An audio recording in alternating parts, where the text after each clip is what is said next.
Good evening students. Today we are going to learn the third chapter of class 12th, that is matrix and determinants. तो here is the definition what is matrix, है ना. First topic matrix है आपका. तो what is matrix?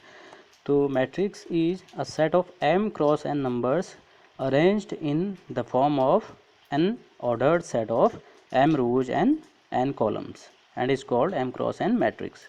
होता क्या है, matrix basically एक अरेंजमेंट है. कैसा अरेंजमेंट? एक रेक्टेंगुलर अरेंजमेंट है नंबर्स का. अब रेक्टेंगुलर क्यों कहते हैं इसको? रेक्टेंगुलर इसलिए कहते हैं बेटा क्योंकि जब हम इसको डिस्क्रिप्शन में लिखते हैं तो हमको रेक्टेंगल के शेप में कुछ दिखता है ना. अब यहाँ पे जो ये m क्रॉस n लिखा गया है, ये m जो है वो नंबर ऑफ़ रोज़ को डिनोट करता है और n जो है वो नंबर ऑफ़ कॉलम को डिनोट करेगा. ठीक है. तो यहाँ आप देख सकते हैं जो अरेंजमेंट है नंबर्स का एक बॉक्स के अंदर, वो रेक्टेंगुलर टाइप का दिखा रहा है. ठीक है. स्टार्टिंग करते हैं A11 से. A11 का मतलब पहला रो पहला कॉलम का एलिमेंट. A12 मतलब हमेशा याद रखें जो पहला वाला एलिमेंट होता है सब्सक्रिप्शन में वो रो को डिनोट करता है, जो बाद वाला होता है वो कॉलम को डिनोट करता है. जैसे A11 पहला वाला 1 रो, दूसरा वाला 1 कॉलम को डिनोट करेगा. A12 पहला वाला 1 रो को डिनोट करेगा, दूसरा वाला जो 2 है वो कॉलम को डिनोट करेगा. तो A12 का मतलब हो गया पहला रो दूसरा कॉलम का एलिमेंट. सिमिलरली डैश A1n पहला रो nth कॉलम का element. Similarly A21 A22 A2n and last AM1 AM2 dash AMN. तो एक नोटेशन के तौर पे हम मैट्रिक्स को सिंपली लिखते हैं AIJ, बाहर से उसका ऑर्डर m क्रॉस n, है ना. अब ये AIJ जो है ये एलिमेंट को डिनोट करता है. कौन सी पोजीशन है इस एलिमेंट की? ith रो jth कॉलम. ith रो और jth कॉलम पे जो एलिमेंट A है ये उसकी पोजीशन दिखाता है, और जो m क्रॉस n है वो ऑर्डर ऑफ मैट्रिक्स है. ओके. टाइप्स ऑफ मैट्रिक्स की बात कर लेते हैं. तो there are many kind of matrix you have been learn in this chapter and starting from the first. Square matrix, जैसा कि नाम से ही क्लियर है, स्क्वायर यानी ऐसा मैट्रिक्स जिसमें नंबर ऑफ़ रोज और नंबर ऑफ़ कॉलम दोनों क्या हों, सेम लेंथ के हों, इक्वल ऑर्डर के हों. A matrix in which the number of rows is equal to the number of column is called square matrix. यहाँ पे दिख रहा है आपको पहला वाला जिसमें कि 2 रो हैं और 2 कॉलम हैं. जो खड़ी वाली लाइंस होती हैं, वर्टिकल लाइंस डिनोट करती हैं कॉलम को और हॉरिजेंटल लाइंस डिनोट करती हैं रो को. दूसरा जो बी मैट्रिक्स है यहाँ पे आप देख सकते हैं 3x3 की है, 3 रो और 3 कॉलम दिख रहे हैं. तो ये दोनों क्या हो गए? ये दोनों आपके स्क्वायर मैट्रिक्स हो गए. क्लियर है students? Next, horizontal matrix. Horizontal matrix किसे कहते हैं? ऐसा मैट्रिक्स जो दिखने में हॉरिजेंटल टाइप लगे, है ना. मतलब जिसमें नंबर ऑफ जो कॉलम हैं वो नंबर ऑफ रोज से ज़्यादा हों, उसे हम सिंपली हॉरिजेंटल मैट्रिक्स कहते हैं. एक एग्जांपल दे रखा है, यहाँ पे देख सकते हैं आप, नंबर ऑफ रोज केवल 2 हैं और नंबर ऑफ कॉलम 3 हैं. तो ये कैसा हो जाएगा? Horizontal matrix. दूसरा है vertical matrix. A matrix in which number of rows are greater than number of columns. Example में आप देख सकते हैं नंबर ऑफ रोज 3 हैं और नंबर ऑफ कॉलम 2 हैं, तो ये वर्टिकल मैट्रिक्स हो जाएगा. Row matrix. रो मैट्रिक्स इसे कहेंगे a matrix having only 1 row is known as row matrix. ऐसा मैट्रिक्स जिसमें केवल एक रो हो तो उसे क्या कहेंगे? Row matrix. यहाँ आप देख सकते हैं एग्जाम्पल में, दोनों एग्जाम्पल में नंबर ऑफ रोज केवल 1 है और कॉलम 3 है, तो ऑर्डर इनका 1x3 हो जाएगा दोनों का. Column matrix opposite of row matrix. ऐसा मैट्रिक्स जिसमें केवल एक ही कॉलम हो, है ना. A matrix having only 1 column is known as column matrix. Here are 2 examples. You can see only 1 column is here. Now diagonal matrix. A square matrix. अच्छा देखो, diagonal matrix होने के लिए मैट्रिक्स का स्क्वायर होना बहुत ज़रूरी है ना. डायगोनल मैट्रिक्स तभी डिफाइन होगा जब आपका जो मैट्रिक्स हो वो कैसा मैट्रिक्स हो? स्क्वायर मैट्रिक्स हो, मतलब नंबर ऑफ रो और कॉलम दोनों सेम हो. तो diagonal matrix, square matrix A equal to AIJ m cross n is called diagonal matrix if AIJ equal to 0 for I does not equal to J. मतलब जब I और J दोनों same ना हों, है ना, यानी A11 A22 A33 वाली कंडीशन नहीं. जैसे A12 A13 A21 A23 इस टाइप के एलिमेंट जब आपके 0 हों, है ना, नॉन डायगोनल एलिमेंट आपके 0 हों, तो उस मैट्रिक्स को कहते हैं diagonal matrix. Here is the example. आप देख सकते हैं A11 A22 A33 जो है यहाँ पे वो डायगोनल एलिमेंट हैं, ये 0 नहीं होने चाहिए. और इनके अलावा rest of the element, diagonal element के अलावा जितने भी एलिमेंट हैं वो सभी क्या होने चाहिए? नॉन डायगोनल एलिमेंट 0 होने चाहिए, तो इसे हम कहेंगे diagonal element. Scalar matrix, a diagonal matrix is in which all the diagonal elements are equal. Scalar matrix diagonal matrix की ही तरह होता है, बस डिफरेंस क्या है यहाँ पे कि जो डायगोनल एलिमेंट्स हैं वो सेम होने चाहिए। नेक्स्ट, आइडेंटिटी और यूनिट मैट्रिक्स। आइडेंटिटी मैट्रिक्स क्या होता है? आइडेंटिटी मैट्रिक्स भी स्केलर मैट्रिक्स की तरह ही होता है, डायगोनल मैट्रिक्स की ही तरह होता है ना। नॉन डायगोनल एलिमेंट सारे 0 होते हैं, बट कंडीशन क्या होती है इसमें कि जो डायगोनल एलिमेंट होते हैं वो यूनिट होते हैं, वो 1 होते हैं। Here are the examples. I2 का मतलब 2x2 की आइडेंटिटी, और I3 का मतलब यहाँ पे है 3x3 की आइडेंटिटी मैट्रिक्स। फिर नेक्स्ट है नल मैट्रिक्स। नल मैट्रिक्स यानी कि ऐसा मैट्रिक्स जिसके सारे एलिमेंट 0 हों, है ना, उसको बोलते हैं null matrix. Here are 2 example of null matrix. First is 2x2 null matrix and the second one is 3x3 order of null matrix. Clear students? Next, operation on matrix. तो matrix में generally हमने algebra में 4 प्रकार के operation पढ़े हैं, addition, subtraction, multiplication and division. तो यहाँ पे हम 3 प्रकार के ऑपरेशन को डिफाइन करेंगे in case of matrix. The first one is addition, the second is subtraction and the third one is multiplication. So we are going to start from addition, है ना। एडिशन से पहले एक कंडीशन और है, equality of matrix देख लेते हैं। तो इक्वालिटी ऑफ मैट्रिक्स मतलब दो मैट्रिक्स कब इक्वल होंगे? The two matrix are called equal if and only if the first one is they are of same order, दोनों का ऑर्डर सेम होना चाहिए दोनों मैट्रिक्स का। दूसरा, their corresponding elements are equal, जो दो मैट्रिक्स हैं उनके करस्पॉन्डिंग एलिमेंट्स इक्वल होने चाहिए। करस्पॉन्डिंग एलिमेंट का मतलब एक एलिमेंट की जो 1-1 पोजीशन पे एलिमेंट है, दूसरे की भी 1-1 पोजीशन पे वही एलिमेंट हो। पहले वाले मैट्रिक्स की 1-2 पोजीशन पे, 1-2 पोजीशन मतलब पहला रो दूसरा कॉलम, पहले रो दूसरे कॉलम में जो एलिमेंट हो दूसरे वाले मैट्रिक्स में भी सेम एलिमेंट हो, तब उन्हें हम इक्वल मैट्रिक्स कहते हैं। Here are the examples, you can easily verify it, है ना। एक एग्जांपल दे रखा है जैसे find the value of x, y and z, hence find x + y + z। अब आप देख सकते हैं अगर दोनों मैट्रिक्स इक्वल हैं, दोनों 2x2 के ऑर्डर दोनों का सेम है, तो by the law of equality हम कह सकते हैं कि 2x + 4 को इक्वल होना चाहिए 0 के, and 3y - x must be equal to 5, z + 2 must be equal to 3 and x + z must be equal to -1. There are four equations and after solving we get the solution. x = -2, y = 1, z = 1, तीनों की value आ गई, add करने पे हमें 0 प्राप्त हो गया। Clear है। Next, addition of matrix. देखो बेटा, दो मैट्रिक्स का एडिशन तभी पॉसिबल है जब वो दोनों मैट्रिक्स सेम ऑर्डर के हों। समझ रहे हैं बात को?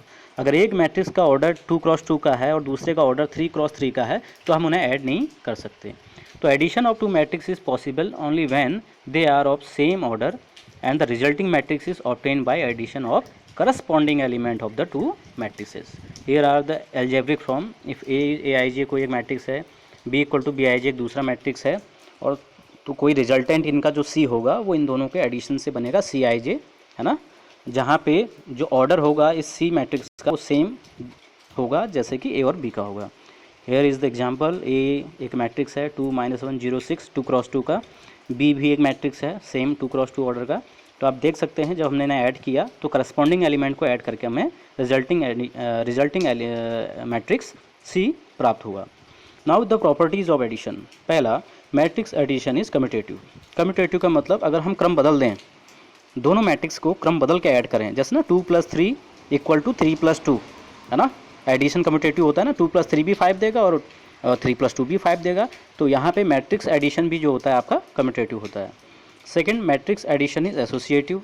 अगर हम ब्रैकेट के क्रम को बदल दें, है ना, ऐड करके, तो भी कोई इम्पैक्ट नहीं पड़ता। तो मैट्रिक्स एडिशन क्या होता है? एसोसिएटिव भी होता है। कैंसिलेशन लॉ इज होल्ड, मतलब अगर a + b इक्वल है 1 + c के, तो हम कह सकते हैं कि a और a दोनों ओर लेफ्ट एंड राइट में कैंसिल होकर हमें क्या दे देगा? b = c। ये कैंसिलेशन लॉ जो है केवल एडिशन के केस में फॉलो होता है, मल्टीप्लिकेशन के केस में नहीं होता है। फिर है subtraction of matrix. Subtraction of matrix basically same है जैसे एडिशन ऑफ मैट्रिक्स होता है, बस डिफरेंस क्या है, वहाँ मैट्रिक्स को ऐड करते थे, यहाँ पे हम सब्ट्रैक्ट करेंगे। कंडीशन यहाँ भी वही है, दो मैट्रिक्स जिन्हें हम सब्ट्रैक्ट कर रहे हैं दोनों सेम ऑर्डर के होने चाहिए, और जब हम सब्ट्रैक्ट करेंगे तो हम करस्पॉन्डिंग एलिमेंट को ही सब्ट्रैक्ट करेंगे। These are the two conditions. आप देख सकते हैं एग्जांपल, ए कोई मैट्रिक्स है 2x2 का और बी एक मैट्रिक्स है वो भी ऑर्डर 2x2 का है। आप देख सकते हैं सी जो रिजल्टिंग एलिमेंट मैट्रिक्स है वो हमें प्राप्त हुआ a माइनस बी करके। हमने जब a माइनस बी किया हुआ यहाँ पे तो करस्पॉन्डिंग एलिमेंट को ही माइनस किया है। a वाले में a11 की पोजीशन पे 2 है, b मैट्रिक्स में a11 की पोजीशन पे 0 है, तो 2 minus 0 that is 2। Similarly a matrix में 1,2 की पोजीशन, 1,2 का मतलब फर्स्ट रो सेकंड कॉलम, तो फर्स्ट रो सेकंड कॉलम में a में 0 एलिमेंट है, वहीं b में फर्स्ट रो और सेकंड कॉलम का एलिमेंट 1 है, तो 0 माइनस 1 माइनस 1। इसी प्रकार a में सेकंड रो का फर्स्ट कॉलम का एलिमेंट -1 है, b में सेकंड रो और फर्स्ट कॉलम का एलिमेंट 1 है, तो -1 माइनस 1 माइनस 2 मिल जाएगा। a वाले में सेकंड रो सेकंड कॉलम का एलिमेंट है 1, b वाले में सेकंड कॉलम सेकंड रो का एलिमेंट है -5, तो 1 minus -5 that is 6। Clear students. Next है multiplication of matrix with scalar. Scalar का मतलब होता है कांस्टेंट टर्म, है ना। तो जब हम स्केलर से किसी मैट्रिक्स में मल्टीप्लाई करते हैं तो एक्चुअली होता क्या है, जो मैट्रिक्स के हर एलिमेंट के साथ हम उसका मल्टीप्लाई करते हैं, है ना। The scalar get multiplied with every element of the matrix. Here are the example a 2 - 5 3 1 एक कोई मैट्रिक्स है, हमने एक स्केलर 2 से जब इसमें मल्टीप्लाई किया तो आप देख सकते हैं कि इस 2 का मल्टीप्लाई मैट्रिक्स के हर एक एलिमेंट के साथ किया गया है। क्लियर है। Now multiplication of 2 matrix, this is most important topic of this content. Multiplication of matrix बहुत ही इंपॉर्टेंट है, तो इसको ध्यान से देखें। मैट्रिक्स का मल्टीप्लिकेशन करने के लिए पहले तो कंडीशन ये है कि matrix multiplication is done row by column. Row by column का मतलब ये है, अगर पहले वाला मतलब ए एक कोई मैट्रिक्स ए है, ए का मल्टीप्लाई हमने मैट्रिक्स बी के साथ करना है, मतलब we have to find A B. तो ये मान के चलिए कि ए का जो रो है वो बी के कॉलम के साथ मल्टीप्लाई होगा। Clear students. दूसरी कंडीशन, मल्टीप्लिकेशन ऑफ 2 मैट्रिक्स कब पॉसिबल है। For the 2 matrix A m cross n and B p cross q, the multiplication A cross B is possible if number of column of A is equal to number of rows of B। कहने का मतलब A B तभी possible होगा जब ए के अंदर जो number of column हैं वो इक्वल होंगे बी के नंबर ऑफ रोज के। यहाँ पे ए का ऑर्डर m क्रॉस n है, मतलब ए में m रो है n कॉलम है और बी में p रो और q कॉलम है, तो यहाँ पे n को p के इक्वल होना पड़ेगा अगर हमें ए बी प्राप्त करना है। Third point, the resultant matrix C will be of the order m cross q। होता क्या है स्टूडेंट्स, जैसे a का ऑर्डर है m क्रॉस n, b का ऑर्डर हो गया p क्रॉस q, तो जो रिजल्टेंट मैट्रिक्स होगा C, उसका ऑर्डर क्या होगा, ये जो n और p है ये दोनों इक्वल हो जाएंगे स्टूडेंट्स, है ना। n will be equal to p for the multiplication of A B. तो n अगर p के इक्वल हो जाएगा तो बचेगा क्या, इधर m बचेगा a में, उधर q बचेगा, तो डेफिनेटली जो ऑर्डर हो जाएगा, ऑर्डर को डिटरमाइन करने के लिए क्या होता है, पहले वाले मैट्रिक्स का जो रो होता है वो मल्टीप्लाई होता है किससे, बाद वाले के कॉलम के साथ, ठीक है ना। तो ऑर्डर हमेशा क्या हो जाएगा इसका, m cross q। Clear students. यहाँ पे एक एग्जाम्पल दे रखा है, मैट्रिक्स a है, आप देख सकते हैं उसका ऑर्डर है 3 क्रॉस 2, यानी 3 रो और 2 कॉलम। b जो है उसमें कितने हैं बेटा, उसमें 2 रो हैं 3 कॉलम हैं। क्या ए बी पॉसिबल है, यस इट इज़। क्यों, क्योंकि ए में जो नंबर ऑफ कॉलम है वो इक्वल हैं बी के नंबर ऑफ रोज के, दोनों 2 हैं। और ऑर्डर क्या हो जाएगा ए बी का, 3 क्रॉस 3, बीच वाला 2 और 2 कॉमन हो जाएगा, है ना। तो ए के अंदर रो कितने हैं 3 और बी के अंदर कॉलम कितने हैं 3, तो 3 क्रॉस 3 का ऑर्डर होगा जो रिजल्टेंट मैट्रिक्स आएगा। अब मल्टीप्लिकेशन कैसे करते हैं, जब हम ए क्रॉस बी निकालेंगे तो हमेशा याद रखिए, ठीक है, जो पहले वाला होगा मैट्रिक्स, पहले वाले मैट्रिक्स के रो बाद वाले मैट्रिक्स के कॉलम के साथ मल्टीप्लाई होंगे। जैसे आप देख सकते हैं मैंने यहाँ रेक्टेंगल बना रखा है पहले वाले रो में और बाद वाले कॉलम में, तो 1 और 2 मल्टीप्लाई होंगे बेटा 4 और 7 के साथ। तो क्या मिलेगा हमें पहले वाले में, 1 × 4 + 2 × 7। अब क्या होगा, अब पहले वाले रो का पहले वाले कॉलम से हो गया है, सेम यही कंडीशन क्या होगी दूसरे और तीसरे कॉलम के साथ होगी। अब 1 का मल्टीप्लाई हो जाएगा दूसरे वाले कॉलम के पहले एलिमेंट यानी 5 से, और 2 का मल्टीप्लाई हो जाएगा -8 से, दोनों को ऐड कर देंगे।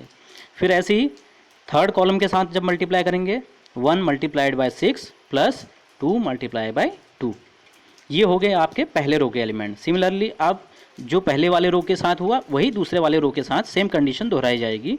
दूसरा वाला जो आपका रो है वो है 3, -4, तो 3 मल्टीप्लाई होगा 4 से, -4 मल्टीप्लाई होगा 7 से, और दोनों को ऐड कर देंगे। सिमिलरली 3 मल्टीप्लाई होगा 5 से, -4 मल्टीप्लाई होगा -8 से, और उनको ऐड कर देंगे। सेम कंडीशन थर्ड कॉलम के साथ दूसरे वाले मैट्रिक्स के, 3 × 6 + -4 इज मल्टीप्लाई बाई 2। और अब ऐसी ही तीसरी रो है, यहाँ पे तीसरी रो के एलिमेंट है 5 और 6। ये तीसरी रो के एलिमेंट जो हैं 5 6, ये भी इन तीनों कॉलम के साथ मल्टीप्लाई होंगे बाद वाली मैट्रिक्स के। तो 5 multiply by 4 plus 6 multiply by 7, ये पहला एलिमेंट आ जाएगा। फिर 5 multiply by 5 plus 6 multiply by -8। Similarly 5 multiply by 6 plus 6 multiply by 2। Hence we get the resultant matrix C. आप प्रैक्टिस करिएगा, ये आ जाएगा, है ना। तो इस प्रकार हमें ए बी निकला। ऐसे ही सिमिलरली हम B A B find out कर सकते हैं। अब कुछ प्रॉपर्टीज़ होती हैं स्टूडेंट्स मैट्रिक्स मल्टीप्लिकेशन की। पहला, matrix multiplication is not commutative. ये कम्यूटेटिव प्रॉपर्टी को होल्ड नहीं करता है। A B never B equal to B है। दूसरा, मैट्रिक्स मल्टीप्लिकेशन जो है वो डिस्ट्रीब्यूटिव होता है विथ रिस्पेक्ट टू एडिशन। मतलब A into B plus C will be equal to A B plus A C. और तीसरा, मैट्रिक्स मल्टीप्लिकेशन जो होता है वो एसोसिएटिव होता है। ठीक, A bracket B C must be equal to A B bracket में मल्टीप्लाई बाई सी। चौथी condition, if A B equal to 0 then it is not necessarily mean that A equal to 0 और B equal to 0 और both are 0। मतलब कहने का, अगर कोई दो मैट्रिक्स का प्रोडक्ट नल मैट्रिक्स है, जीरो मैट्रिक्स है, तो ये ज़रूरी नहीं कि वो दोनों मैट्रिक्स 0 हों या फिर उनमें से कोई एक 0 मैट्रिक्स हो। हेयर इज़ द एग्जाम्पल, ए और बी कोई दो मैट्रिक्स लिए हैं मैंने, आप देख सकते हैं दोनों नल मैट्रिक्स नहीं है, बट इनका जो प्रोडक्ट है वो नल मैट्रिक्स है। तो इसलिए हम कह सकते हैं कि अगर कोई दो मैट्रिक्स का प्रोडक्ट नल मैट्रिक्स है तो ये ज़रूरी नहीं कि वो दोनों भी 0 मैट्रिक्स हों। पांचवी property, A I equal to I A equal to A. Here I is the identity matrix. मतलब कहने का, अगर हम किसी मैट्रिक्स को आइडेंटिटी मैट्रिक्स के साथ मल्टीप्लाई करें ऑफ द सेम ऑर्डर तो हमें वही मैट्रिक्स प्राप्त होता है। यहाँ पे जो आइडेंटिटी का काम करता है वो आइडेंटिटी मैट्रिक्स करता है। अगर ए कोई 2x2 का मैट्रिक्स है तो उसके लिए आइडेंटिटी 2x2 की लेंगे जो कि होती है 1 0 0 1। अगर ए 3x3 का मैट्रिक्स है तो उसके साथ मल्टीप्लाई करने के लिए आइडेंटिटी मैट्रिक्स आएगी 3x3 की जो कि होती है 1 0 0 0 1 0 0 0 1। Clear students. यहाँ पे एक एग्जांपल दे रखा है, आप देख सकते हैं। एक मैट्रिक्स है अल्फ़ा 0 1 1, बी मैट्रिक्स है 1 0 5 1। कह रहा है then the find the value of alpha for which A square is equal to B. तो क्या कौन सी वैल्यू अल्फ़ा की ऐसी होगी जिसके लिए ए स्क्वायर जो है वो बी के बराबर होगा। तो ए स्क्वायर ए इंटू ए का ए के साथ मल्टीप्लाई करके हमें ए स्क्वायर निकाल लेंगे। आप देख सकते हैं निकाला है, उसकी वैल्यू आई है अल्फ़ा स्क्वायर 0 अल्फ़ा प्लस 1 1। चूँकि ये बी के बराबर है तो by the condition of equal matrix corresponding element will be equal. तो अल्फ़ा स्क्वायर की वैल्यू 1 मिलेगी जहाँ से अल्फ़ा की वैल्यू ±1 मिलेगी। और alpha plus 1 must be equal to 5 from where we get alpha equal to 4। But यहाँ पे कंट्राडिक्शन हो गया, एक जगह अल्फ़ा की वैल्यू 4 आ रही है, एक जगह ±1। तो hence there is no any value of alpha for which the solution is real. तो अल्फ़ा का कोई वैल्यू ऐसी प्राप्त नहीं होगी। नेक्स्ट टॉपिक है transpose of matrix. Basically transpose of matrix मिलता कैसे है, कोई मैट्रिक्स के अगर हम रो और कॉलम को आपस में इंटरचेंज कर दें, है ना, तो जो हमें नया रिजल्टेंट मैट्रिक्स मिलता है उसको बोलते हैं हम transpose of the matrix. For matrix A the matrix obtained by interchanging row and column is called transpose of matrix A and it is denoted by A dash और ए टी। कहीं कहीं पे ए सी भी दिखेगा आपको। हियर इज़ द एग्जाम्पल, ए कोई matrix है 1 2 3 5, R1 R2 रो हैं। अब ये देखिए, ये जो रो हैं ये कॉलम के साथ इंटरचेंज हो गए हैं। ये जो 1 2 और 3 5 रो थे ये कॉलम बन गए इधर आके, तो ये इसका ट्रांसपोज हो गया। Clear students. There are some properties of transpose. A transpose का होल ट्रांसपोज ऑलवेज भी इक्वल टू ए। किसी मैट्रिक्स के ट्रांसपोज का जो होल ट्रांसपोज होता है वो हमेशा उस मैट्रिक्स के ही बराबर आता है। We can check it by any example. Okay. दूसरा, K into A whole transpose must be equal to K into A transpose where K is any scalar. मतलब अगर किसी मैट्रिक्स में हम किसी स्केलर से मल्टीप्लाई करें और फिर उसका ट्रांसपोज लें तो उसी के बराबर आएगा जब हम उस मैट्रिक्स के ट्रांसपोज का मल्टीप्लाई स्केलर्स के साथ करेंगे। थर्ड, ए प्लस बी का whole transpose must be equal to A transpose plus B transpose. Fourth, A into B whole transpose must be equal to B transpose into A transpose. यहाँ पे क्या होता है, जब ए बी के product का हम ट्रांसपोज लेंगे तो बराबर हो जाएगा B transpose multiply by A transpose, not A transpose multiply by B transpose, है ना। ऑर्डर आगे पीछे हो जाता है। यहीं पे अगर तीन मैट्रिक्स का मल्टीप्लाई करें और उनका ट्रांसपोज लें तो क्या हो जाएगा, ऑर्डर फिर चेंज हो जाएगी, रिवर्स ऑर्डर आ जाएगा, C transpose multiply B transpose multiply A transpose. So आज के लिए इतना ही। Next content next week I will be upload here. And आप एक्सरसाइज जो है एनसीईआरटी से एक्सरसाइज इन जितना कंटेंट मैंने प्रोवाइड किया है, इस कंटेंट से रिलेटेड जो भी क्वेश्चंस एक्सरसाइज में होंगे वो सब आपने करने हैं, और इस कंटेंट को भी फेयर कॉपी में नोट डाउन करना है। और अगर कोई क्वेरी होती है, if there is any kind of problem regarding solving the questions, you can ask me throughout the WhatsApp, throughout by calling. Okay, thank you.